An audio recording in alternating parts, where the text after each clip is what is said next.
नमस्कार। छत्तीसगढ़ अखबार के यूट्यूब चैनल इंडिया आजकल के स्टूडियो से मैं सुनील कुमार। आज फिर एक बड़ी तकलीफ की खबर है।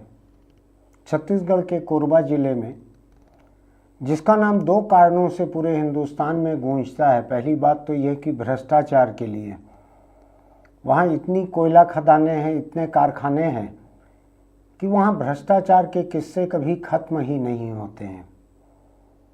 दूसरी बात यह कि हिंदुस्तान में जितना कोयला उत्पादन है उसका शायद 17% अकेले कोरबा जिले से जाता है। इन दो वजहों से ज़्यादा खबरों में रहता है। लेकिन एक तीसरी वजह आज है जिसकी वजह से कोरबा का नाम चारों तरफ फैला हुआ है आज।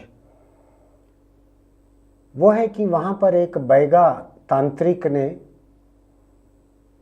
आसमान से नोट बरसाने का वायदा करके, झांसा देकर 3 लोगों को मार डाला। कहा कि 5 लाख रुपए दो तो 2.5 करोड़ रुपया बरसा दूंगा आसमान से। इस आदमी की ज़रूरत कायदे से तो इस देश प्रदेश की सरकारों को है, जिनको पैसा कम पड़ता है सभी को। उनको ऐसे तांत्रिक रखने चाहिए कि जब तनख्वाह का समय आए तो पैसे बरसा लें। इसके झांसे में कौन आए? कारोबारी। 2 कारोबारी कोरबा के, एक डेयरी कारोबारी और एक कबाड़ी। इन 2 लोगों के सामने नमूना पेश करने के लिए उसने अपने खुद के साथ आए हुए एक आदमी पे तंत्र क्रिया करके दिखाई। उसके बाद उसको जिंदा करके दिखा दिया, बैठा दिया। अब इसने किया क्या, बड़ा हैरान करने वाला मामला है। ये 2 कारोबारी रुपया पैसा लेके इस तांत्रिक के पास पहुंचे। वहां उसने इनके ऊपर तंत्र क्रिया चालू की, इनके मुंह में नींबू भर दिया, शायद इसलिए कि इनकी आवाज ना निकले, चीखे चिल्लाए नहीं। गले पे नारियल रख दिया, रस्सी बांध दी और कहा कि रस्सी जितने जोर से खींची जाएगी उतना ही ज्यादा पैसा तेजी से बरसेगा। मैं नहीं जानता कि आज 21वीं सदी में इस तरह की बात पे यकीन करने वाले लोग कैसी दिमागी हालत के होंगे। हो सकता है मनोचिकित्सक, मनोविश्लेषक बता सकें कि ये लोग कुछ बीमार मानसिक स्थिति के थे, हो सकता है, या सोचे समझे भी होंगे। किसी को ये भरोसा होता होगा कि ऐसा होता है, ऐसे दबा हुआ गड़ा हुआ खजाना निकल सकता है, आसमान से नोट बरस सकते हैं। ये नोट बरसने वाला झांसा छत्तीसगढ़ में कुछ तेज चल रहा है। अभी कुछ समय पहले मरघट में किसी ने ऐसा किया था, नोट बरसाने के लिए तंत्र क्रिया चालू की, पैसा भी ले लिया किसी से और उसको कुछ लाने के लिए कहा, सामान लाने के लिए, और भाग गया तांत्रिक पैसा लेके। नोट वोट तो कुछ नहीं बरसा। दुनिया चांद पर जा रही है, चारों तरफ चांद पर जा चुकी है, दशकों हो गए हैं गए हुए। अभी हिंदुस्तानी मूल की जो सुनीता विलियम्स हैं, उनके आगे बढ़ने में कोई हिंदुस्तान का योगदान नहीं है। वो अमेरिका में रह के बड़ी हुई हैं और वहीं से अंतरिक्ष में गई। वो सबसे ज़्यादा समय तक अंतरिक्ष में फंस के लौटी हैं। इधर के लोग जो हैं अभी तक ये अंतरिक्ष में फंसने में ज़्यादा भरोसा नहीं रखते। कुछ लोग ट्रैफिक जाम वगैरह में ज़रूर फंसते हैं। इधर के ज़्यादा लोग जो हैं वो किसी धोखेबाज, जालसाज, डिजिटल अरेस्ट, साइबर ठग और तांत्रिक, इनके चक्कर में ज़्यादा फंसते हैं। सांप ने काट लिया तो झाड़ फूंक करवाने चले जाओ, कुत्ते ने काट लिया तो झाड़ फूंक करवा दो, पीलिया हो गया तो किसी से पीलिया उतरवा लो। ऐसा इस तरह के काम में इधर के लोग ज़्यादा रहते हैं। लेकिन नोटों की बारिश करवाने के लिए, अपना खुद का कत्ल करने के लिए इन्होंने दे दिया। बड़े बड़े उम्र दराज लोग थे ये। मैंने तांत्रिक वांत्रिक को छोटे बच्चों की बलि वली देने का सुना था। इतने छोटे बच्चे जो कि विरोध नहीं कर सकते, समझ नहीं सकते, उनकी बलि दे दी। ये तो इसने 3 अधेड़ लोगों की बलि दे दी इस तांत्रिक ने। तांत्रिक था, बैगा था, जालसाज था, जो भी था। नोट बरसाने के नाम पे मार डाला, गले में रस्सी बांध के।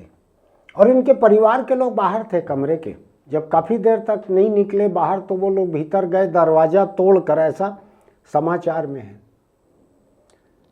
तो मैं हैरान होता हूँ कि पूरा का पूरा परिवार क्या बेवकूफ़ बनने के लिए गया था वहाँ पे कि एक मरने के लिए तैयार हो गया, बाकी लोग बाहर खड़े होके रास्ता देख रहे हैं कि नोट बरसेगा तो बोरों में भर के ले जाएंगे। ये चक्कर क्या था मुझको ठीक से समझ नहीं आया। और ये तांत्रिक इसको क्या हासिल हो गया, ये तो पकड़ा गया वहाँ पर। तो पूरा सिलसिला थोड़ा सा रहस्यमय है। मैं इस सिलसिले के बारे में ज़्यादा बोलना नहीं चाहता क्योंकि जांच में हो सकता है कुछ अलग जानकारियां सामने आए, लेकिन इतना तो तय है कि अंधविश्वास के चक्कर में ये सब हो रहा है। जो झांसा दे रहा है उसको शायद मालूम होगा कि इससे कुछ भी नहीं होगा, बेहोश हो जाएंगे ये लोग, मैं भाग जाऊंगा पैसा लेके। लेकिन भागेगा कहाँ? कमरे के बाहर तो इनके घर वाले बैठे हुए थे, तो उसने क्या सोच के इन लोगों को मारा होगा, मैं ये सोच के हैरान होता हूँ। क्या जालसाज धोखेबाज को अपने दिए जा रहे हैं धोखे पे भी खुद भरोसा होगा कि इसके बाद वो निकल के चले जाएगा। मुझको एक दूसरी चीज़ लगती है कि इस तरह के अंधविश्वास में जितनी धोखाधड़ी जालसाजी हो रही है, लोग पड़ोस की महिला को, अभी कल ही की घटना है, एक किसी परिवार में एक के बाद एक 3-4 बच्चों की मौत हो गई। तो उस परिवार को लगा पड़ोस की इस महिला ने जादू किया, ये तो नहीं है, उसको काट डाला, मार डाला। छत्तीसगढ़ में बहुत चलता है ये तो नहीं कह के मार डालना। एक लंदन की एक यूनिवर्सिटी से हमारी एक दोस्त यहाँ आई थी, वो पीएचडी कर रही थी कि तो नहीं कहकर जिन महिलाओं को प्रताड़ित किया जाता है उनके पीछे क्या किस्सा है।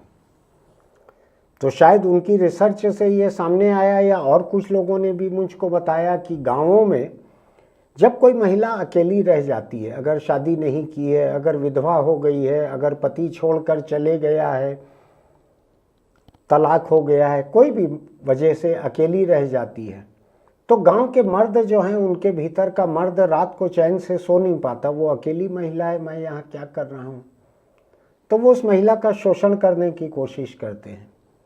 और जब वो मना कर देती है इनके सामने समर्पण से, तो वो लोग इसके चाल चलन के बारे में अफवाह फैलाते हैं। उससे भी अगर पेट नहीं भरता तो कहते हैं ये जादू टोना करती है। तो ऐसी अकेली महिला जो समर्पण न करे किसी के सामने, उसके साथ यही किया जाता है। उसको टोनी कह के मरवा दिया जाता है, उसको बच्चलन कह के पिटवा दिया जाता है, जूते की माला पहना के मुंह काला करके निकाल देते हैं गांव से। ऐसा ही ये तांत्रिक बैगा ये उसी तरह का करते हैं, जैसा एक माहौल बनाते हैं झूठ का, जैसे उस महिला के खिलाफ झूठ का एक माहौल बनाया जाता है, ये तांत्रिक और बैगा के पक्ष में एक माहौल बनाया जाता है। उसके जादू से ठीक हो गया था, उसके 4 दलाल पैदा हो जाते हैं, वो दलाल लोगों के बीच में इस बात को फैलाते हैं कि नोट की बारिश करवा देता है। अभी मुझको ठीक से याद नहीं है घटना, लेकिन 1-1.5 महीने के भीतर की है।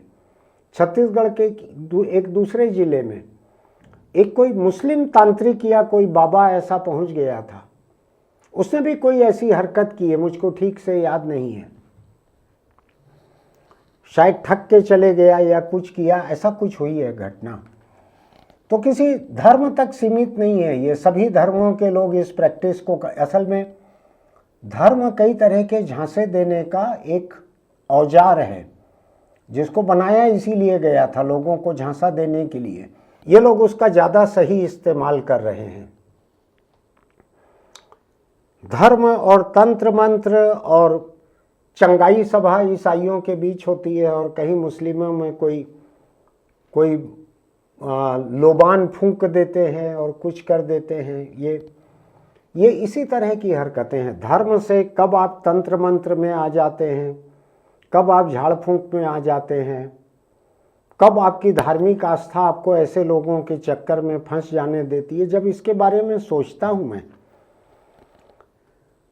तो मुझको बड़ी निराशा होती है, मुझको हैरानी होती है कि जो धार्मिक और आस्थावान लोग हैं, कायदे से तो धर्म और ईश्वर के प्रति उनकी आस्था पर्याप्त रहनी चाहिए, उनको हर अच्छे बुरे नौबत से जूझने की ताकत देने में।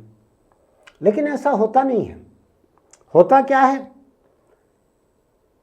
कि जो धर्म को मानने वाले लोग हैं उनकी आस्था उनको तर्क से दूर ले जाती है, क्योंकि जहां तर्क खत्म होते हैं वहां से आस्था शुरू होती है।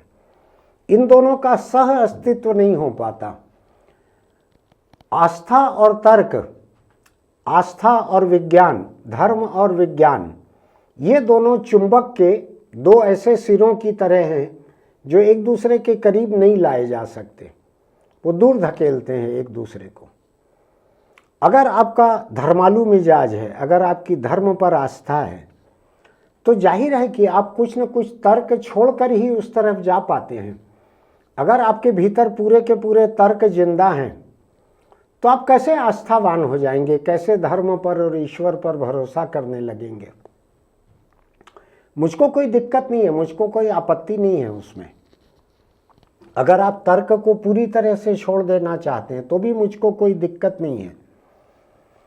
तर्क को छोड़ने वाले हर व्यक्ति झांसे में आ जाए ये भी जरूरी नहीं है। लोग अपना कॉमन सेंस थोड़ा सा बचा के रखते हैं, सहज बुद्धि थोड़ी सी बचा के रखते हैं। लेकिन जो लोग ऐसे झांसे में आते हैं उसका मतलब है कि इन्होंने कॉमन सेंस को बिल्कुल ही किनारे धर दिया था। मुझको लगता है कि आपकी धार्मिक आस्था अगर है, मुझको कोई दिक्कत नहीं है, आप रात दिन भक्ति भाव करें किसी भी धर्म का, मुझको उसमें दिक्कत नहीं है। दिक्कत यह है कि धर्म पे आपकी आस्था अगर आपको तर्क से दूर ले जाती है, अगर आपकी वैज्ञानिक समझ को खलबत्ते में डालकर कूट देता है धर्म, तो आप खतरे में आ जाते हैं। असल ज़िंदगी जो है ना, ये जिस कैमरे के सामने मैं बोल रहा हूँ, जो लाइट मेरे चेहरे पर पड़ रहा है, जिस स्क्रीन पे मैं अपने को देख सकता हूँ, जो लैपटॉप मेरे सामने है, जो माइक लगा हुआ है, ये सारी चीज़ें जो हैं तर्क पे आधारित विज्ञान से बनी हुई है। आस्था से इसमें से कुछ नहीं बना है। इस कमरे में शायद ऐसा कुछ भी नहीं है मेरे कैमरा पर्सन को छोड़कर जो आस्था से बना हुआ हो। मेरा तो आस्था से कुछ भी लेना देना नहीं, मैं तो केवल तर्क से बना हुआ हूं। तो जो लोग ऐसे तांत्रिकों के, अवघड़ के, झाड़ फूक वालों के, बैगा के, टोनही के, इनके झांसों में आते हैं, वो लोग तर्क से रिश्ता तोड़ने के बाद इधर तक पहुंच पाते हैं। वरना तर्क आपका हाथ खींचते रहता है, अरे तुम किधर जा रहे हो, वो झांसा है, वो धोखा है, कोई ईश्वर नहीं है, वो कुछ तुमको जादू टोना नहीं कर सकता, कोई नोट नहीं बरसा सकता। तर्क तो आपको खींचते रहेगा। आप जब उस तरफ जाते हो तो उसका मतलब है कि तर्क से आपका रिश्ता टूट गया है। इस बात को अच्छे से समझने की ज़रूरत है कि आज की ज़िंदगी गांव में अपने खेत में फसल उगाने, शाम को थोड़ा सा पूजा पाठ कर लेने, जो भी धर्म है आपका उसकी उपासना कर लेने, उतना सीमित नहीं है। आज आपके मोबाइल पे OTP आते हैं, तरह तरह की चीज़ें होती हैं, आप मोबाइल से पेमेंट करते हैं, बैंक में पैसा जमा करते हैं, नोट घर लाते हैं, गहने खरीदते हैं, कुछ करते हैं, और चारों तरफ से आपको धोखा दिया जा सकता है कदम कदम पे। अगर आप जंगल में अकेले अपनी झोपड़ी में रहते हैं, वहीं उगाते हैं, वहीं खाते हैं, तो धोखा कम मिलेगा। हालांकि ये बहुत बड़ी कहानी हमारे यहाँ की ऐसी है जिसमें वहीं पर रह रही एक महिला को एक राक्षस आकर कुछ रूप बदल कर उसको अपहरण करके ले जाता है, वहाँ भी धोखा होता है। याद है ना कहानी आपको? मैं भी ज़्यादा धर्म के मामले में उलझना नहीं चाहता। कई लोगों की भावनाएं अभी तक आहत हो चुकी होंगी, तो मैं बड़ा संभल कर चलता हूँ। तो इस बात को ध्यान रखिएगा कि आप किसी तांत्रिक, किसी अवघड़, किसी बैगा, गुनिया, झाड़ फूंक करने वाले, इनके झांसे में आते कैसे हैं? तर्क से जब आप अपना रिश्ता तोड़ लेते हैं, विज्ञान की चीज़ों का इस्तेमाल करते हुए भी आप जब अपना रिश्ता विज्ञान से, वैज्ञानिक सोच से तोड़ लेते हैं, तो आप एक ऐसी नौबत में पहुंचते हैं जहां इनके जाल में फंस के आप अपनी जान खो बैठे। मैं नहीं जानता कि कोई व्यक्ति मुझको कहे तुम्हारे गले में रस्सी बांध के इतना जितना जोर से खींचूंगा उतना ज़्यादा पैसा बरसेगा। ऐसा तो है नहीं कि इन लोगों को ये नहीं मालूम है कि गले में रस्सी फंसा के खींचने से क्या होता है। इन्होंने भी सुना होगा कहीं ना कहीं, कई लोग खुदकुशी करते हैं, कई लोग कुछ और करते हैं, सुना तो होगा ही इन्होंने। कैसी दिमागी हालत में लोग ऐसे तांत्रिकों जालसाजों के चक्कर में पड़ते हैं, बैगा गुनिया के चक्कर में पड़ते हैं, मेरे लिए सोचना थोड़ा मुश्किल है। मेरी जड़ें विज्ञान में इतनी गहरी बैठी हुई हैं कि मुझको कोई ऐसी किसी अलौकिक चीज़ की बात करके मुझको नहीं फंसा सकते। मेरा जितना भरोसा है इंसानों के ऊपर है, इंसानों से परे कोई भरोसा नहीं है मेरा किसी के ऊपर, किसी चीज़ पर। मेरे मन में कोई दुविधा नहीं है। मैं एग्नोस्टिक नहीं हूँ कि ईश्वर हो भी सकता है, नहीं भी हो सकता है। मैं एकदम पक्का नास्तिक हूँ कि ईश्वर नहीं है। हो तो साबित करके दिखा दे मुझको। जैसे मेरी अभी चुनौती है कि मैं ईश्वर के अस्तित्व को मानने से इनकार कर रहा हूँ। अब ये रिकॉर्डिंग चल रही है। ईश्वर की जो धारणा है वो सर्वशक्तिमान की है, तो हमारी इस रिकॉर्डिंग को मिटा के दिखा दे ईश्वर। आज शाम को ये पोस्ट न हो सके तो मैं मान लूँगा कि ईश्वर की ताकत है, उसने हमारी रिकॉर्डिंग मिटा दी, हमको पोस्ट नहीं करने दिया। मैं तो खुली चुनौती दे रहा हूँ कैमरे के सामने ईश्वर को। तो जो लोग भी ऐसे अंधविश्वास में फंसते हैं उनको अपने खुद के बारे में सोचना चाहिए कि वो ज़िंदगी को खतरे में डाल रहे हैं, अपनी दौलत को खतरे में डाल रहे हैं। कई ऐसे तांत्रिक आते हैं घरों में लोगों के जाकर उनकी लड़कियों से, घर की महिलाओं से बलात्कार करके भाग जाते हैं।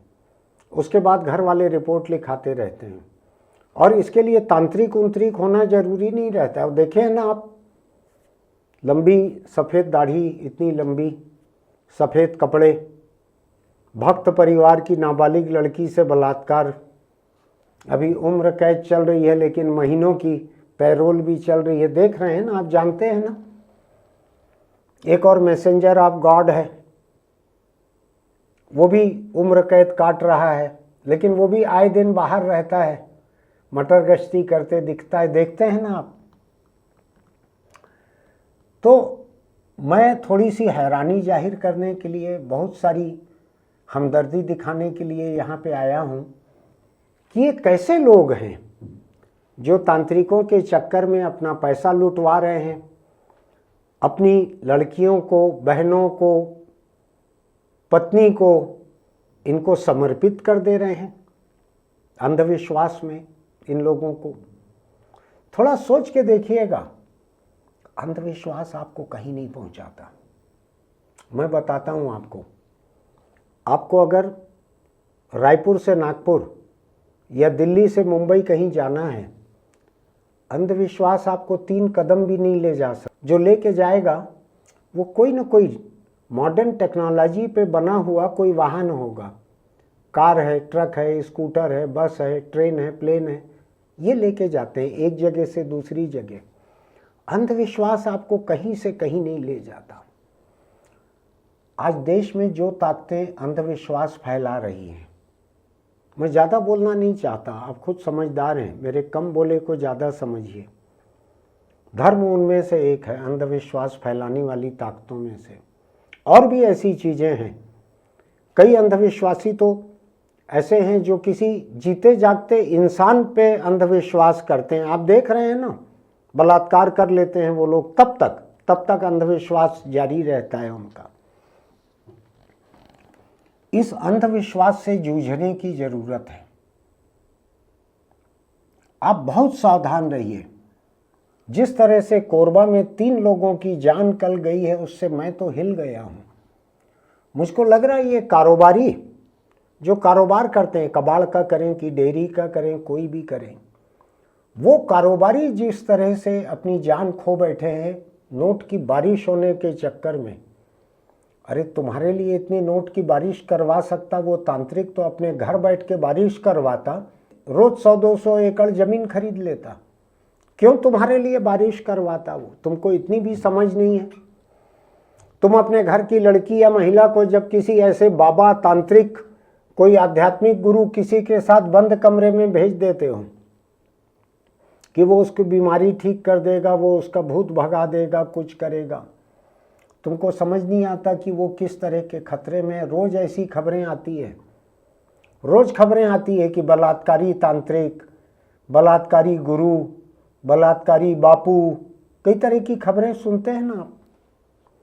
इसके बावजूद अगर आप अंधविश्वास के जाल में फंसते हैं तो मेरी थोड़ी सी हैरानी, थोड़ी सी हमदर्दी है, ढेर सारा अफसोस भी है मुझको कि आपके साथ ऐसा हुआ। जो 3 जिंदगियां कल कोरबा में ख़त्म हुई हैं, नहीं होनी चाहिए थी। अगर लोगों की सोच को हम वैज्ञानिक बने रहने देते, वैज्ञानिक सोच का मतलब विज्ञान नहीं है, वैज्ञानिक सोच का मतलब तर्कसंगत तरीके से सोचना है। अपने आप को धर्म, अध्यात्म, भक्ति भाव में इतना मत डुबा दीजिए कि आपकी बुद्धि काम करना बंद कर दे। केवल किसी धार्मिक धुन या किसी धार्मिक ताल पर आपका सिर हिलता रहे, ऐसा मत होने दीजिए। सिर को उतना हिलता हुआ सिर कुछ काम नहीं करता है। सोच के देखिएगा, आपको लगता है कि तर्क के पक्ष में, विज्ञान के पक्ष में मेरी बात किसी काम की है, तो इसको अपने दोस्तों को बढ़ाइएगा। वो भी किसी तांत्रिक के जाल में फंसने से बच सकते हैं। उनके परिवार के लोग भी किसी ऐसे गुरु, औघड़, तांत्रिक इसके जाल में फंसने से बच सकते हैं। हमारे इस YouTube चैनल इंडिया आजकल को सब्सक्राइब कीजिएगा, लाइक कीजिएगा, नोटिफिकेशन की बटन दबाइएगा, कमेंट बॉक्स में लिखिएगा इस बारे में आपका क्या सोचना है, और पता लगाइएगा कि ये तांत्रिकों के जाल में, औघड़ के जाल में टोनी कहकर किसी को मारने वाले लोग, इनमें से कोई भी नास्तिक हैं क्या? पूछिएगा जरा। ये सारे आस्थावान लोग हैं, इनकी आस्था इनको जरा सा भटका देती है। क्या किया जाए आस्था का और ऐसे भटकने का, अंधविश्वास का? आप खुद ही सोचिएगा। चलते चलते छोटी सी सलाह, अगर आप सिगरेट, बीड़ी, गुटखा, तंबाकू खाते पीते हैं तो छोड़ दीजिए। तंबाकू कैंसर को न्योता देता है। जैसे पीला चावल भेजते थे ना पहले, किसी कार्यक्रम के लिए, परिवार में बुलाने के लिए पीला चावल भेजते थे। लोगों से उम्मीद करते थे कि उसको कहीं बांध के रख लेना, उसका रंग छूटेगा, आपको याद रहेगा कि यहाँ का न्योता है। ऐसा ही जहाँ आस्था रहती है, अंधविश्वास रहता है, वहाँ पे ऐसी मुसीबतों को न्योता चले जाता है। जैसा कि तंबाकू न्योता कैंसर को भेजता है कि आ जाओ, इधर मिला है एक मुर्गा, आ जाओ, ऐसा। तो तंबाकू से दूर रहिए, अपने परिवार के साथ सुख चैन से, अच्छे से, खुशी से रहिए। ऐसे तांत्रिकों से और अंधविश्वास से दूर भी रहिए। फिर मिलेंगे।